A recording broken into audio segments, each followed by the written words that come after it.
Emergency press conference. Y'all, my birthday is tomorrow. And we are still the #2 lawyer on famous birthdays. Our quest for internet dominance begins here. Please help me boost my profile to get me above Robert Kardashian by tomorrow. Because having a high-ranking famous birthdays profile matters. And maybe next year we can be the #1 for July 10th. Moving on. Leave hypotheticals in the subreddit, guys, and I'll give an answer. Usually it depends. What's up, y'all? AttorneyTom here. Let's jump into another episode of reacting to the best subreddit on the internet, r/AttorneyTom. The entire American legal system, the word reasonable. Pretty much, but I would argue that you want it that way, because if you dealt in a system that had absolutes, there would be a lot of instances where something would technically be illegal, but not correct. If a cop says guilty says what really quick and you say what, would it be treated as a confession admissible in court? No, because you did not intend to confess. You were essentially tricked into confessing and you didn't even confess. All you said was what. Subscribe to my channel if you say what? What? Oh, you gotta subscribe now. But seriously, do it. Hey, I just came here to ask a question about being a lawyer. So there's a simple question. How do lawyers do legal research? Like, is there a government site that includes all laws for every city and or state? This is a good question. So America, with the exception of Louisiana, operates on the common law system. Common law, and even the French code system in Louisiana, gives a great deference to precedent. So the cases before it. So not only do you have to worry about statutes such as federal, state government, local statutes, but you also have to observe case law, local case law that's in your same controlling jurisdiction, persuasive case law that might not be in your jurisdiction, but maybe another court in another state took up a similar instance, things like that. So it is very complex and very, very labor intensive to do research. I personally use Westlaw. Are public defenders as effective as hiring a lawyer? So public defenders are lawyers, and a lot of them are very, very competent lawyers. They're very good lawyers who do public defense out of legitimately the goodness of their heart. I mean, it is the definition of public service. The problem with public defenders is they are often overworked. So a private attorney might have 100 or 200 cases at any given time. Public defenders sometimes have thousands.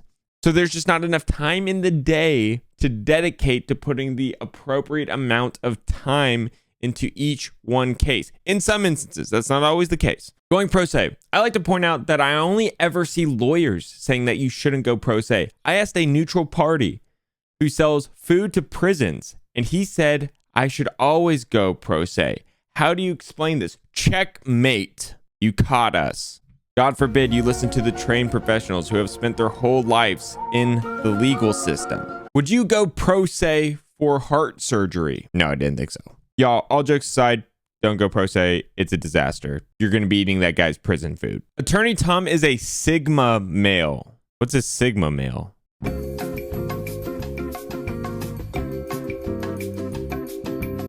Drop kick a toddler in self-defense. Let's say a toddler has a device on that can injure many people, and I drop kick it to get it out of the way. Would that be legal?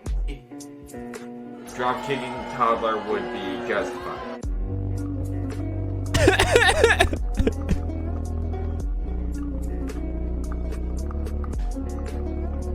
Do not drop kick toddlers. No.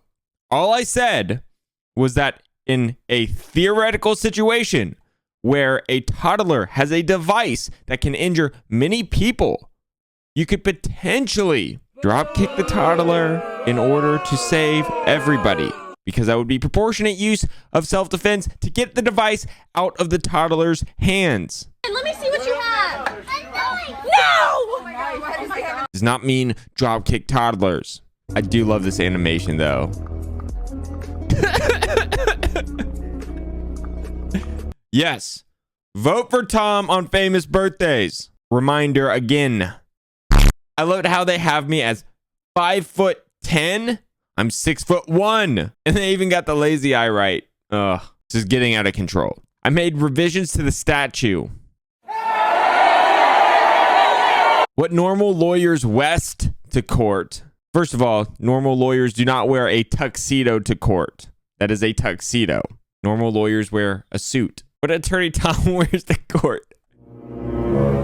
No, I wear a suit to court. It's the only time I wear suits is to go to court because I hate wearing suits. But no, you do not wear a tuxedo to court. Here is where you put your straight answer. It depends. If I could give you one, because the answer is it depends. This is getting out of control. We gonna talk about this? You can stop the trolley at any time, but doing so would disrupt the trolley service, causing the company to lose profit. I might use this. I might save this. This might go into a presentation.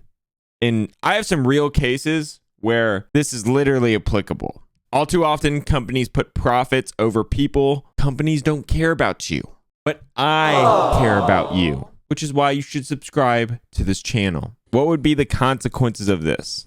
Came home. Soon to be ex-wife had a key to my apartment. I came home to this. I don't know what to do.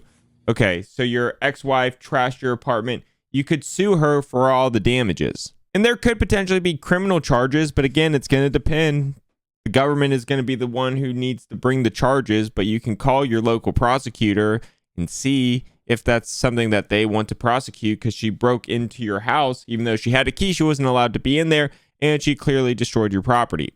But you could sue her civilly to recover all the damages for all the broken stuff. And if you're going through a divorce, you could bring this up as evidence in the divorce to maybe skew the split of the community property funds so you can recover the cost of all that stuff. Teenager arrested for allegedly drop kicking a toddler in the toilet of Nando's. Terrible.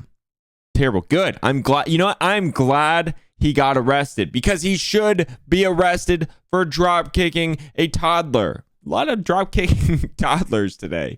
If a prisoner on death row and he dies, but he manages to pull through on his own comeback to life, would he have an argument in the court that he served his life sentence? So this has actually been argued a few times, and overwhelmingly the answer is no. The intent behind the death penalty is you die for good. You're dead. You are dead. Not your heart stops for a minute or 2 minutes and you come back to life. So probably not going to work. Could you be charged with obstruction of justice if you confess to a crime that you did not commit? This is very interesting. So as always, it's going to depend, but potentially I could see that. Let's just say you confess to a crime you didn't commit for a buddy to cover his butt, and then that buddy goes on to commit more crimes and hurt more people, and it comes out that you purposely threw yourself under the bus because you're a really loyal friend. Yeah, maybe. I haven't seen any instance, but I could potentially see that. Good job, Attorney Tom Bot. Nailed it. Can I be sued for this?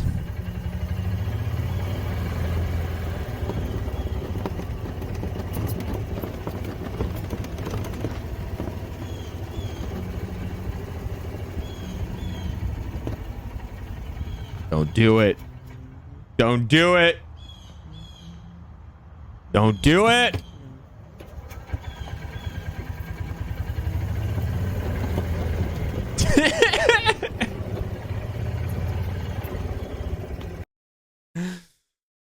Straight to jail.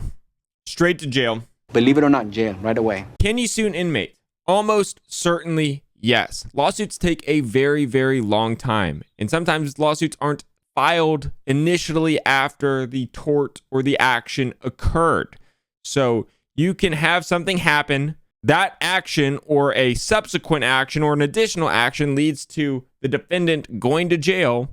And then the defendant is in jail. And now it's time to sue for the other action, whether it's related or unrelated. And then you sue them and they're an inmate. All right, y'all, that's it for today's video. Make sure you hit the famous birthdays boost button. We only have one day. But seriously, thank y'all so much for watching. Consider subscribing to the channel. We just passed 1,000 subscribers, which is absolutely insane.